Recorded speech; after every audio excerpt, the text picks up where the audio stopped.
My dear friends and professionals, I am Uday Singh, advocate speaking.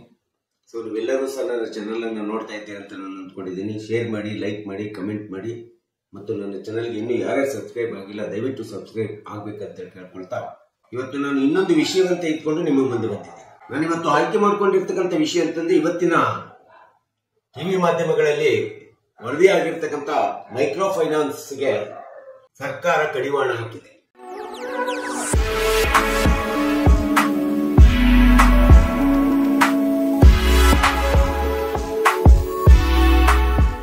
Micro finance ನಂತ ಹಣಕಾಸಿನ ಸಂಸ್ಥೆಗಳು ಇವತ್ತು ಸಹಜವಾಗಿ ಸಾಮಾನ್ಯ ಜನರಿಗೆ, ಬಡ ಜನರಿಗೆ ಮತ್ತು ಮಧ್ಯಮ ವರ್ಗರಿಗೆ, ಸಣ್ಣ ಕೈಗಾರಿಕಾ ಬದುಕನ್ನೇ ನಿರ್ಮಾಣ ಮಾಡುವಂತ ಒಂದು ಜನರಿಗೆ ಮತ್ತು ಚಿಕ್ಕ ಪುಟ್ಟ ಬೀದಿ ವ್ಯಾಪಾರಿಗಳಿಗೆ ಆರ್ಥಿಕ ಸಹಾಯವನ್ನು ಮಾಡಿಬಿಟ್ಟು ಅವರ ಒಂದು ಬದುಕಿನ ವಿಕಾಸನೆ ಅಭಿವೃದ್ಧಿಗೋಸ್ಕರ ಬಂದಿರ್ತಕ್ಕಂಥ ಕ್ಷೇಮಾಭಿವೃದ್ಧಿಗೋಸ್ಕರ ಬಂದಿರತಕ್ಕಂತ ಒಂದು ಹಣಕಾಸಿನ ಸಂಸ್ಥೆಗಳನ್ನ ನಾವು ಮೈಕ್ರೋ ಫೈನಾನ್ಸ್ ಇನ್ಸ್ಟಿಟ್ಯೂಷನ್ಸ್ ಅಂತೇಳಿ ನಾವು ಕರಿತೀವಿ. ಸೊ ಇಂಥ ಒಂದು ಮೈಕ್ರೋ ಫೈನಾನ್ಸ್ ಇನ್ಸ್ಟಿಟ್ಯೂಷನ್ ಅಂದ ತಕ್ಷಣ ನಮಗೆ ಸಹಜವಾಗಿ ಸೆಲ್ಫ್ ಹೆಲ್ಪ್ ಗ್ರೂಪ್ಸ್ ಇರಬಹುದು, ಸರ್ಕಾರ ಮಾಡಿರ್ತಕ್ಕಂಥದ್ದು, ರೂರಲ್ ಗ್ರಾಮೀಣ ಪ್ರದೇಶದಲ್ಲಿ ಬರ್ತಕ್ಕಂಥ ರೂರಲ್ ಬ್ಯಾಂಕ್ಸ್ ಗಳಿರ್ಬೋದು, ಕೋಆಪರೇಟಿವ್ ಸೊಸೈಟೀಸ್ಗಳು ಇರ್ಬೋದು, ಇನ್ನು ಮೈಕ್ರೋ ಫೈನಾನ್ಸ್ ನಿರ್ಮಾಣ ಮಾಡುವಂತ ಹಲವಾರು ಗ್ರಾಮೀಣ ಮಟ್ಟದಲ್ಲಿ ಬರ್ತಕ್ಕಂಥ ಹಣಕಾಸಿನ ಸಂಸ್ಥೆಗಳನ್ನು ನಾವೆಲ್ಲರೂ ಸಹ ಮೈಕ್ರೋ ಫೈನಾನ್ಸ್ ಅಂತೇಳಿ ನಾವು ಕರಿತೀವಿ. ಸೊ ಆದರೆ ಇತ್ತೀಚಿನ ದಿನಗಳಲ್ಲಿ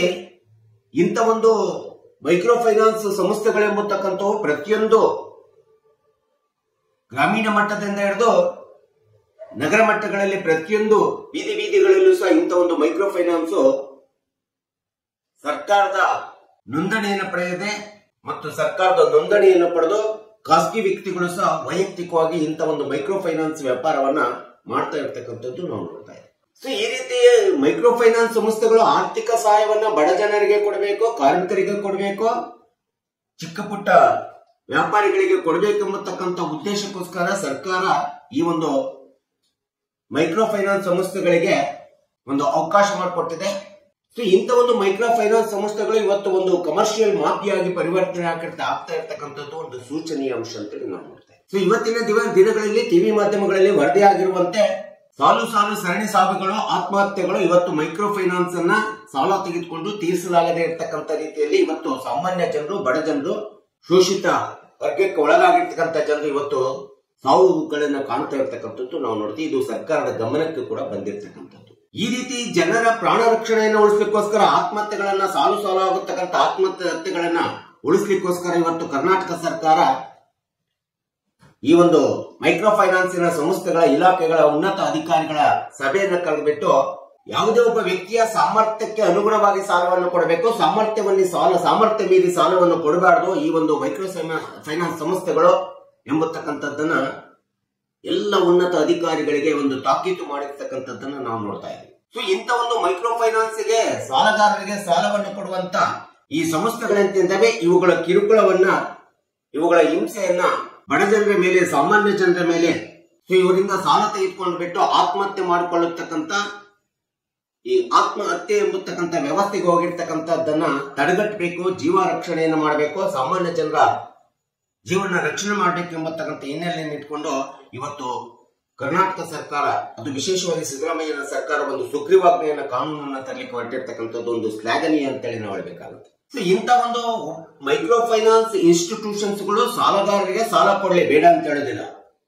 ಆದ್ರೆ ಉಪಟಳದವನ್ನ ಕೊಟ್ಟು, ಕಿರುಕುಳವನ್ನು ಕೊಟ್ಟು, ಶೋಷಣೆಯನ್ನ ಮಾಡಿ ಅವರಿಂದ ಸಾಲ ವಸೂಲಿಯನ್ನ ಅತಿ ಹೆಚ್ಚು ಬಡ್ಡಿಯನ್ನು ಹಾಕ್ಬಿಟ್ಟು ಸಾಲ ವಸೂಲಿಯನ್ನ ಮಾಡ್ತಾ ಸಂದರ್ಭದೊಳಗಡೆ ಅಂತವರ ಮೇಲೆ ಕ್ರಿಮಿನಲ್ ಕೇಸನ್ನ ಹೂಡಬೇಕು, ಮೊಕದ್ದಮೆ ಹೂಡಬೇಕು ಎಂಬತಕ್ಕಂಥ ಹಿನ್ನೆಲೆಯನ್ನು ಇಟ್ಕೊಂಡು ಇವತ್ತು ಕರ್ನಾಟಕ ಸರ್ಕಾರ ಸುಗ್ರೀವಾಜ್ಞೆಯನ್ನು ಹೊರಡಿಸಲಿಕ್ಕೆ ಹೊರಟಿದೆ.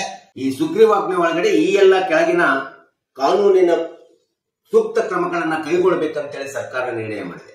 ಈ ಮೈಕ್ರೋ ಫೈನಾನ್ಸಿನ ಉಪಟಳವನ್ನ, ಕಿರುಕುಳವನ್ನ ತಡೆಗಟ್ಟಲಿಕ್ಕೆ ಸರ್ಕಾರ ಸುಗ್ರೀವಾಜ್ಞೆಯ ಮೂಲಕ ಕೈಗೊಳ್ಳಲಿಕ್ಕೆ ಹೊರಟಿರ್ತಕ್ಕಂಥ ಕಾನೂನು ಕ್ರಮಗಳನ್ನ ನಾವು ನೋಡ್ತಾ ಹೋದ್ರೆ ಅವು ಯಾವುಗಳಂತೇಳಿ ನಾವು ನೋಡ್ತಾ ಹೋದ್ರೆ ಮೊಟ್ಟ ಮೊದಲನೇದಾಗಿ ಹೇಳ್ತದೆ, ಈ ಒಂದು ಕಾನೂನು ಕ್ರಮ ಕೈಗೊಳ್ಳುತ್ತದೆ ಸರ್ಕಾರ.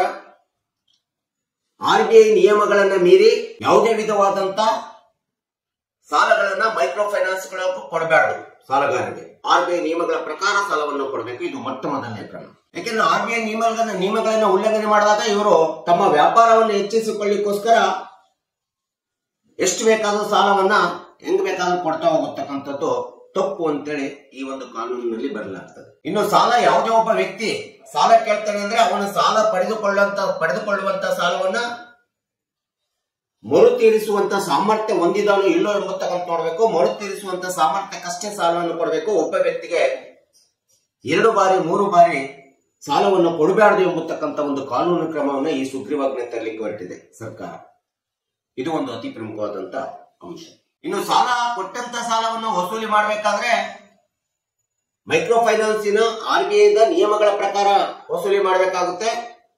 ಇಂಥ ಸಾಲವನ್ನು ವಸೂಲಿ ಮಾಡಬೇಕಾದ್ರೆ ರೌಡಿಗಳನ್ನೇ ಬಿಟ್ಬಿಟ್ಟು ಅವರು ಸಾಲಗಾರರಿಗೆ ಉಪಟಳ ಕಿರುಕುಳವನ್ನು ಕೊಟ್ಟು ಹಿಂಸೆಯನ್ನು ಕೊಟ್ಟು ಸಾಲ ವಸೂಲಿ ಮಾಡಲಿಕ್ಕೆ ಯಾವುದೇ ಮೈಕ್ರೋ ಫೈನಾನ್ಸ್ ಆಗಲಿ ಅಥವಾ ಖಾಸಗಿ ವ್ಯಕ್ತಿಗಳಾಗ್ಲಿ ಮಾಡಿದಂತ ಸಂದರ್ಭದೊಳಗಡೆ ಅವರ ಮೇಲೆ ಕ್ರಿಮಿನಲ್ ಮೊಕದ್ದಮೆಯನ್ನ ದಾಖಲಿಸಲಾಗುತ್ತದೆ ಎಂಬತಕ್ಕಂಥ ಕಾನೂನು ಇವತ್ತು ಸುಗ್ರೀವಾಜ್ಞೆ ಮೂಲಕ ಬರಲಿಕ್ಕೆ ಹೊರಟಿದೆ. ಸಾಲ ವಸೂಲಿ ಮಾಡುವಂತ ಯಾವುದೇ ಮೈಕ್ರೋ ಫೈನಾನ್ಸ್ಗಳು ಸಾಲಗಾರರ ಮೇಲೆ, ಸಾಮಾನ್ಯ ಜನರ ಮೇಲೆ, ಬಡ ಜನರ ಮೇಲೆ, ಮಧ್ಯಮ ವರ್ಗದ ಜನರ ಮೇಲೆ, ಸಾಲ ತೆಗೆದುಕೊಂಡಂತವರ ಮೇಲೆ ಯಾವುದೇ ವಿಧವಾದಂತಹ ಶೋಷಣೆ ದೌರ್ಜನ್ಯವನ್ನ ಮಾಡಿದರೆ ಅಂತ ಒಂದು ಶೋಷಣೆ ದೌರ್ಜನ್ಯ ಮಾಡುವುದರ ಮೂಲಕ ಸಾಲ ವಸೂಲಿ ಮಾಡ್ಲಿಕ್ಕೆ ಹೊರಟ್ರೆ ಅವರ ಮೇಲೂ ಸಹ ಕ್ರಿಮಿನಲ್ ಮೊಕದ್ದಮೆಯನ್ನ ತೆಗೆದುಕೊಳ್ಳಲಿಕ್ಕೆ ಈ ಒಂದು ಕಾನೂನು ರಚನೆ ಆಗುವಂತದ್ದನ್ನು ನಾವಿಲ್ಲಿ ನೋಡ್ತಾ ಇದ್ದೀವಿ. ಸೊ ಇಂಥ ಒಂದು ಹಣಕಾಸಿನ ಸಂಸ್ಥೆಗಳು ಯಾವುದೇ ಒಂದು ಬಡ್ಡಿ ಸಾಲವನ್ನು ಕೊಡಬೇಕಾದ್ರೆ RBI ನಿಯಮದ ಪ್ರಕಾರ 17.05% ಅನ್ನು ಬಿಟ್ಟು ಹೆಚ್ಚಿನ ಬಡ್ಡಿಯನ್ನು ಭರಿಸಬಾರ್ದು. ಇವತ್ತಿನ ಮೈಕ್ರೋ ಫೈನಾನ್ಸ್ ಎಂಬತಕ್ಕಂಥ ಸಂಸ್ಥೆಗಳೇನಿದ್ದಾವೆ ಸುಮಾರು 21ರಿಂದ 30% ವರೆಗೆ ಬಡ್ಡಿಯನ್ನು ಹಾಕ್ತಿದ್ದಾರೆ ಸಾಲಗಾರರ ಮೇಲೆ, ಬಡ ಜನರ ಮೇಲೆ, ಮಧ್ಯಮ ವರ್ಗದ ಮೇಲೆ, ಸಾಮಾನ್ಯ ಜನರ ಮೇಲೆ, ಸಣ್ಣ ಪುಟ್ಟ ವ್ಯಾಪಾರಗಳನ್ನು ಮಾಡಿಕೊಂಡು ಬದುಕತಕ್ಕಂಥ ವ್ಯಕ್ತಿಗಳ ಮೇಲೆ ಈ ರೀತಿ RBI ನಿಯಮ ಮೀರಿ 21ರಿಂದ 30% ವರೆಗೆ ಬಡ್ಡಿ ಹಾಕ್ತಾರೆ. ಈ ರೀತಿ ಹಾಕ್ಬಾರ್ದು ಎಂಬತಕ್ಕಂಥ ನಿಯಮವನ್ನು ಮೀರಬಾರದು ಎಂಬತಕ್ಕಂಥ ಕಾನೂನು ಕ್ರಮ ಇವತ್ತು ಈ ಒಂದು ಸುಗ್ರೀವಾಜ್ಞೆ ಮೂಲಕ ಬರಲಿಕ್ಕೆ ಸಾಧ್ಯತೆ ಇದೆ. ಯಾರು RBI ನಿಯಮವನ್ನು ಮೀರಿ 20ರಿಂದ 30% ವರೆಗೆ ಬಡ್ಡಿ ಹಾಕಿ ಈಗಾಗಲೇ ಸಾಲ ವಸೂಲಿ ಮಾಡಲಿಕ್ಕೆ ಮುಂದಾಗಿರ್ತಕ್ಕಂಥ ಒಂದು ಮೈಕ್ರೋ ಫೈನಾನ್ಸ್ ಸಂಸ್ಥೆಗಳಿದ್ದಾವಲ್ಲ, ಇಂಥ ಒಂದು ಮೈಕ್ರೋ ಫೈನಾನ್ಸ್ ಸಂಸ್ಥೆಗಳನ್ನ ರದ್ದುಪಡಿಸುವಂತ ಕಾನೂನು ಕ್ರಮವೂ ಸಹ ಈ ಒಂದು ಸುಗ್ರೀವಾಜ್ಞೆಯಲ್ಲಿ ಬರಲಿಕ್ಕಿದೆ. ಒಂದು ವೇಳೆ ಸಾಲಗಾರರಿಗೆ ಸಾಲವನ್ನು ಕೊಟ್ಟು ಮೈಕ್ರೋ ಫೈನಾನ್ಸ್ ಸಂಸ್ಥೆಗಳಲ್ಲಿ ಯಾರೇ ಇರಲಿ ಅವರುಗಳ ಮೇಲೆ ರೌಡಿಗಳನ್ನು ಬಿಟ್ಟು ಸಾಲ ವಸೂಲಿ ಮಾಡ್ಲಿಕ್ಕೆ ಹೊರಟಂತ ಸಂದರ್ಭದೊಳಗೆ ಸ್ಥಳೀಯದಲ್ಲಿರ್ತಕ್ಕಂಥ ಪೊಲೀಸ್ ಇಲಾಖೆ ಅಂತಂದ್ರೆ ಪೊಲೀಸ್ ಇಲಾಖೆಯ PSI ಇರ್ಬೋದು ಅಥವಾ SP ಇರ್ಬೋದು, ಇವರಿಗೆ ಸೋಮೋಟೋ ಅರ್ಜಿಯನ್ನು ತೆಗೆದುಕೊಂಡ್ಬಿಟ್ಟು, ಸೋಮೋಟೋ ಅಂದ್ರೆ ಸ್ವಪ್ರೇರಣೆಯಿಂದ ಸ್ವಇಚ್ಛೆಯಿಂದ ಇಂಥವರ ವಿರುದ್ಧ ಅರ್ಜಿಯನ್ನ ಸ್ವೀಕರಿಸಿಕೊಂಡು ತಾವೇ ಅರ್ಜಿಯನ್ನು ಸ್ವೀಕರಿಸಿಕೊಂಡು ಸೋಮೋಟೋ ಕ್ರಿಮಿನಲ್ ಕೇಸನ್ನ ಫೈಲ್ ಮಾಡಬೇಕು ಎಂಬತಕ್ಕಂಥ ಒಂದು ಅಧಿಕಾರವನ್ನು ಸಹ ಇವತ್ತು ಸ್ಥಳೀಯ ಪೊಲೀಸ್ ಇಲಾಖೆ ಅಧಿಕಾರಿಗಳಿಗೆ ಕೊಡ್ಲಿಕ್ಕೆ ಹೊಂಟಿದೆ ಈ ಸುಗ್ರೀವಾಜ್ಞೆಯ ಮೂಲಕ. ಸೊ ಯಾವುದೇ ಒಂದು ಸಾಲವನ್ನು ಕೊಡುವಂತ ಸಂದರ್ಭದೊಳಗಡೆ ಸಾಲ ಕೊಡುವುದಕ್ಕಿಂತ ಮುಂಚಿತವಾಗಿ ಸಾಲಗಾರರ ಮೊದಲೇ ಆಧಾರ್ ಕಾರ್ಡ್ ಅನ್ನು ತೆಗೆದುಕೊಂಡು ಆ ಆಧಾರ್ ಕಾರ್ಡ್ ಮೂಲಕ ಕೆವೈಸಿಯನ್ನ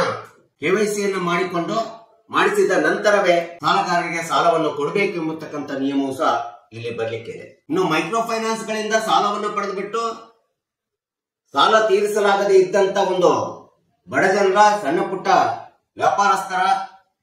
ವ್ಯಾಪಾರಸ್ಥರು ಇವರ ಒಂದು ಕಿರುಕುಳ ಉಪಟಳಕ್ಕೆ ನೊಂದು ಬಿಟ್ಟು ಆತ್ಮಹತ್ಯೆ ಮಾಡಿಕೊಳ್ಳುವಂತ ಈಗಾಗಲೇ ಆಗಿದೆ ಆತ್ಮಹತ್ಯೆಗಳು, ಸಾಲು ಆತ್ಮಹತ್ಯೆಗಳಾಗಿದ್ದಾವೆ. ಈ ರೀತಿ ಆತ್ಮಹತ್ಯೆ ಒಳಗಾಗ್ಲಿಕ್ಕೆ ಕಾರಣೀಭೂತರಾಗಿರ್ತಕ್ಕಂಥ ಹಣಕಾಸಿನ ಸಂಸ್ಥೆಗಳಿಗೆ ಸೂಕ್ತವಾದಂತ ಕಾನೂನು ರೀತಿಯಲ್ಲಿ ಶಿಕ್ಷೆಗೆ ಒಳಪಡಿಸುವಂತದ್ದು ಸಹ ಈ ಒಂದು ಸುಗ್ರೀವಾಜ್ಞೆಯಲ್ಲಿ ಇರ್ಲಿಕ್ಕಿದೆ ಅಂತೇಳಿ ನಾವಿಲ್ಲಿ ನೋಡಬೇಕಾಗಿದೆ. ಇನ್ನೊಂದು ಅತಿ ಪ್ರಮುಖವಾದಂತ ಕಾನೂನು ಕ್ರಮವನ್ನು ನಾವು ನೋಡ್ತಾ ಇದೀವಿ. ಆ ಒಂದು ಕಾನೂನು ಕ್ರಮ ಅಂತಂದ್ರೆ ಯಾವುದೇ ಹಣಕಾಸಿನ ಸಂಸ್ಥೆಗಳಾಗ್ಲಿ, ಖಾಸಗಿ ಬಡ್ಡಿಯನ್ನ ವ್ಯಾಪಾರವನ್ನು ಮಾಡತಕ್ಕಂಥ ವ್ಯಕ್ತಿಗಳಾಗ್ಲಿ ಬಡ್ಡಿ ವ್ಯವಹಾರದ ಲೈಸೆನ್ಸ್ ಇಲ್ಲದೆ ವ್ಯಾಪಾರವನ್ನು ಮಾಡುವಂತಿಲ್ಲ. ಮತ್ತು ಸಾಲ ವಸೂಲಿ ಮಾಡ್ಲಿಕ್ಕೆ ಹೋಗಬೇಕಾದ್ರೆ 5 ಗಂಟೆಯ ಮೇಲೆ, ಸಂಜೆ 5 ಗಂಟೆಯ ಮೇಲೆ ಯಾವುದೇ ವಿಧವಾದಂತ ಹಣಕಾಸಿನ ಸಂಸ್ಥೆಗಳು ಮತ್ತು ಖಾಸಗಿ ಬಡ್ಡಿ ವ್ಯವಹಾರ ಮಾಡತಕ್ಕಂಥ ವ್ಯಕ್ತಿಗಳು ಸಾಲಗಾರರ ಮನೆ ಮುಂದಾಗ್ಲಿ, ಸಾಲಗಾರರ ವ್ಯಕ್ತಿ ಹತ್ರ ಹೋಗಿ ಸಾಲವನ್ನ ವಸೂಲಿ ಮಾಡಬಾರ್ದು. ಪ್ರತಿ ದಿನ 5 ಗಂಟೆ, ಸಂಜೆ 5 ಗಂಟೆ ಮೇಲೆ ಇರತಕ್ಕಂತ ಒಂದು ಕಾನೂನು ಕ್ರಮವನ್ನು ಸಹ ಈ ಒಂದು ಸುಗ್ರೀವಾಜ್ಞೆಯಲ್ಲಿ ಹೊರಡಿಸಲಿಕ್ಕೆ ಹೊಂಟಿದೆ ಸರ್ಕಾರ. ಈ ಎಲ್ಲ ರೀತಿಯಾದಂತ ಕಾನೂನು ಕ್ರಮಗಳನ್ನ ಸುಗ್ರೀವಾಜ್ಞೆ ಮೂಲಕ ತರುವುದರ ಮೂಲಕ ಮೈಕ್ರೋ ಫೈನಾನ್ಸ್ ಸಂಸ್ಥೆಗಳು ಏನು ಸಾಲಗಾರರಿಗೆ ಕಿರುಕುಳವನ್ನ ಉಪಟಳವನ್ನ ಕೊಡ್ತಾ ಇದ್ದಾರೆ ಮತ್ತು ಅವರ ಆತ್ಮಹತ್ಯೆ ಅಂತ ಒಂದು ದುರಂತಗಳು ಇವತ್ತು ಏನು ರಾಜ್ಯದಲ್ಲಿ ನಡೀತಾ ಇದೆ ಅನ್ನೋ ತಡೆಗಟ್ಟಲಿಕ್ಕೋಸ್ಕರ ಈ ಒಂದು ಕರ್ನಾಟಕ ಸರ್ಕಾರ, ಅದು ವಿಶೇಷವಾಗಿ ಈ ಒಂದು ಸಿದ್ದರಾಮಯ್ಯನವರ ಸರ್ಕಾರ ಈ ಒಂದು ಸುಗ್ರೀವಾಜ್ಞೆ ಮೂಲಕ ಇಂಥ ಒಂದು ಕಠಿಣವಾದಂತ ಕ್ರಮಗಳನ್ನ ಜಯಿಸಲಿಕ್ಕೆ ಮುಂದಾಗಿರ್ತಕ್ಕಂಥದ್ದು ಒಂದು ಶ್ಲಾಘನೀಯ ಅಂತೇಳಿ ಹೇಳ್ಬೋದು. ಸೊ ಈ ಒಂದು ಕಠಿಣವಾದಂತ ಕಾನೂನು ಕಾಯ್ದೆಗಳು ಇವತ್ತು ಸಾಮಾನ್ಯ ಜನರ ಜೀವ ರಕ್ಷಣೆಯನ್ನ, ಬಡ ಜನರ ಜೀವ ರಕ್ಷಣೆಯನ್ನ, ಸಣ್ಣ ಪುಟ್ಟ ವ್ಯಾಪಾರಿಗಳ ಜೀವ ರಕ್ಷಣೆಯನ್ನ, ಮಧ್ಯಮ ವರ್ಗದ ಜೀವ ರಕ್ಷಣೆಯನ್ನ ಮಾಡಲಿಕ್ಕೆ ತುಂಬಾ ಅವಶ್ಯಕತೆ ಇದೆ. ಇದು ಆದಷ್ಟು ಬೇಗ ಬರಲಿ.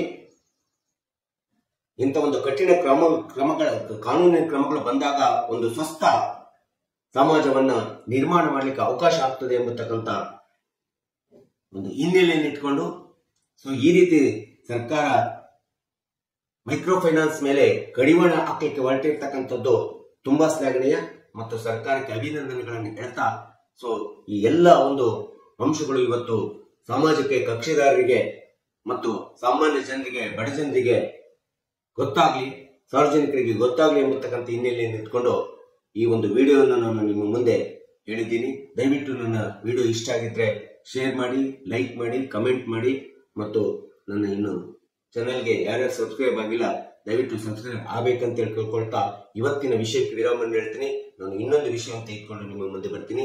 ಜೈ ಕರ್ನಾಟಕ.